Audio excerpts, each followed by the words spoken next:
शादीशुदा लोगों के लिए एक बड़ी सीख। पति ने पत्नी को किसी बात पर 3 थप्पड़ जड़ दिए। पत्नी ने इसके जवाब में अपना सैंडल पति के तरफ फेंका। सैंडल का एक सिरा पति के सिर को छूता हुआ निकल गया। मामला रफा दफा भी हो जाता, लेकिन पति ने इसे अपनी तौहीन समझी। रिश्तेदारों ने मामला और पेचीदा बना दिया। ना सिर्फ पेचीदा बल्कि रंगीन। सब रिश्तेदारों ने इसे खानदान की नाक कटना कहा। यह भी कहा कि पति को सैंडल मारने वाली औरत न वफादार होती है न पवित्रता। इसे घर में रखना अपने शरीर में मियादी बुखार पालने जैसा है। कुछ रिश्तेदारों ने यह भी पश्चाताप जाहिर किया कि ऐसी औरतों का भ्रूण ही समाप्त कर देना चाहिए। बुरी बातें चक्रवृद्धि ब्याज की तरह बढ़ती है, सो दोनों तरफ खूब आरोप उछाले गए। ऐसा लगता था जैसे दोनों पक्षों के लोग आरोपों का वॉलीबॉल खेल रहे हैं। लड़के ने लड़की के बारे में और लड़की ने लड़के के बारे में कई असुविधाजनक बात कही। मुकदमा दर्ज कराया गया। पति ने पत्नी की चरित्रहीनता का तो पत्नी ने दहेज उत्पीड़न का मामला दर्ज कराया। 6 साल तक शादीशुदा जीवन बिताने और एक बच्ची के माता पिता होने के बाद आज दोनों में तलाक हो गया। पति पत्नी के हाथ में तलाक के कागजों की प्रति थी। दोनों चुप थे, दोनों शांत, दोनों निर्विकार। मुकदमा 2 साल तक चला था। 2 साल से पत्नी अलग रह रही थी और पति अलग। मुकदमे की सुनवाई पर दोनों को आना होता। दोनों एक दूसरे को देखते ही जल उठते। दोनों गुस्से में तपने लगते। दोनों में बदले की भावना का आवेश होता। दोनों के साथ रिश्तेदार होते जिनकी हमदर्दियों में जरा जरा विस्फोटक पदार्थ भी छुपा होता। लेकिन कुछ महीने पहले जब पति पत्नी कोर्ट में दाखिल होते हैं तो एक दूसरे को देखकर मुंह फेर लेते हैं, जैसे जानबूझकर एक दूसरों की अपेक्षा कर रहे हो। वकील और रिश्तेदार दोनों साथ होते।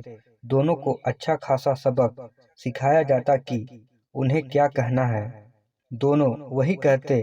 कई बार दोनों के वक्तव्य बदलने लगते। वे फिर संभल जाते। अंत में वही हुआ जो सब चाहते थे, यानी तलाक। पहले रिश्तेदारों की फौज साथ होती थी, आज थोड़े से रिश्तेदार साथ थे। दोनों तरफ के रिश्तेदार खुश थे, वकील खुश थे, माता पिता भी खुश थे। तलाकशुदा पत्नी चुप थी और पति खामोश था। यह महज इत्तेफाक ही था कि दोनों पक्षों के रिश्तेदार एक ही टी स्टॉल पर बैठे कोल्ड ड्रिंक लिया। यह भी महज इत्तेफाक ही था कि तलाकशुदा पति पत्नी एक ही बेंच के आमने सामने जा बैठे। लड़की की बेंच और वो दोनों। कांग्रेचुलेशन, आप जो चाहते थे वही हुआ, स्त्री ने कहा। तुम्हें भी बधाई, तुम्हें भी तो तलाक देकर जीत हासिल की, पुरुष बोला। तलाक क्या जीत का प्रतीक होता है? स्त्री ने पूछा। तुम बताओ। पुरुष के पूछने पर स्त्री ने जवाब नहीं दिया। वे चुपचाप बैठी रही। फिर बोली, तुमने मुझे चरित्रहीन कहा था। अच्छा हुआ अब तुम्हारा चरित्रहीन स्त्री से पीछा छूटा। वे मेरी गलती थी, मुझे ऐसा नहीं करना चाहिए था, पुरुष बोला। मैंने बहुत मानसिक तनाव झेली है। स्त्री की आवाज सपाट थी, न दुख न गुस्सा। जानता हूँ, पुरुष इसी हथियार से स्त्री पर वार करता है जो स्त्री के मन और आत्मा को लहूलुहान कर देता है। तुम बहुत उज्जवल हो, मुझे तुम्हारे बारे में ऐसी गंदी बात नहीं करनी चाहिए थी। मुझे बेहद अफसोस है, पुरुष ने कहा। स्त्री चुप रही। उसने एक बार पुरुष को देखा। कुछ पल चुप रहने के बाद पुरुष ने गहरी सांस ली और कहा, तुमने भी तो मुझे दहेज का लोभी कहा था। गलत कहा था, पुरुष की ओर देखती हुई स्त्री बोली। कुछ देर चुप रही, फिर बोली, मैं कोई और आरोप लगाती, लेकिन मैं नहीं। प्लास्टिक के कप में चाय आ गई। स्त्री ने चाय उठाई। चाय जरा सी छलकी, गर्म चाय स्त्री के हाथ पर गिरी। स्त्री की आवाज निकली। पुरुष के गले में उसी क्षण ओह की आवाज निकली। स्त्री ने पुरुष को देखा। पुरुष स्त्री को देखे जा रहा था। तुम्हारा कमर दर्द कैसा है? ऐसा ही है, कभी बोमरोन तो कभी कॉम्फ्लिफ्लेम। स्त्री ने बात खत्म करनी चाहिए। तुम एक्सरसाइज भी तो नहीं करती, पुरुष ने कहा। तो स्त्री फीकी हंसी दी। तुम्हारे अस्थमा की क्या कंडीशन है? फिर अटैक तो नहीं पड़े? स्त्री ने पूछा। अस्थमा डॉक्टर सूरिन ने स्ट्रेन मेंटल स्ट्रेस कम करने को कहा है, पुरुष ने जानकारी दी। स्त्री ने पुरुष को देखा, देखती रही, एकटक, जैसे पुरुष के चेहरे पर छपे तनाव को पढ़ रही हो। इनहेलर तो लेते रहते हो ना? स्त्री ने पुरुष के चेहरे से नजरें हटाई और पूछा। हाँ, लेता रहता हूँ, आज लाना याद नहीं रहा, पुरुष ने कहा। तभी आज तुम्हारी सांस उखड़ी उखड़ी सी है, स्त्री ने हमदर्द लहजे में कहा। हाँ, कुछ इस वजह से और कुछ, पुरुष कहते कहते रुक गया। कुछ तनाव के कारण, स्त्री ने बात पूरी की। पुरुष कुछ सोचता रहा, फिर बोला, तुम्हें 4 लाख रुपए देने हैं और 6,000 रुपये महीना भी। हाँ फिर? स्त्री ने पूछा। वसुंधरा में फ्लैट है, तुम्हें तो पता है, मैं उसे तुम्हारे नाम कर देता हूँ। 4 लाख रुपए फिलहाल मेरे पास नहीं है, पुरुष ने अपने मन की बात कही। वसुंधरा वाले फ्लैट की कीमत तो 20 लाख रुपए होगी, मुझे सिर्फ 4 लाख रुपए चाहिए, स्त्री ने स्पष्ट किया। बिटिया बड़ी होगी, 100 खर्च होते हैं, पुरुष ने कहा। वो तो तुम 6,000 रुपये महीना मुझे देते रहोगे, स्त्री बोली। हाँ, जरूर दूंगा। 4 लाख अगर तुम्हारे पास नहीं है तो मुझे मत देना, स्त्री ने कहा। उसके स्वर में पुराने संबंधों की गर्द थी। पुरुष उसका चेहरा देखता रहा। कितनी सहृदय और कितनी सुंदर लग रही थी सामने बैठी स्त्री, जो कभी उसकी पत्नी हुआ करती थी। स्त्री पुरुष को देख ही रही थी और सोच रही थी, कितना सरल स्वभाव का है यह पुरुष, जो कभी उसका पति हुआ करता था, कितना प्यार करता था उससे। एक बार हरिद्वार में जब वह गंगा में स्नान कर रही थी तो उसके हाथ से जंजीर छूट गई। फिर पागलों की तरह वह बचाने चला आया था। उसे खुद तैरना नहीं आता था, लाट साहब को और मुझे बचाने की कोशिशें करता रहा था। कितना अच्छा है, मैं ही खोट निकालती रही। पुरुष एकटक स्त्री को देख रहा था और सोच रहा था, कितना ध्यान रखती थी।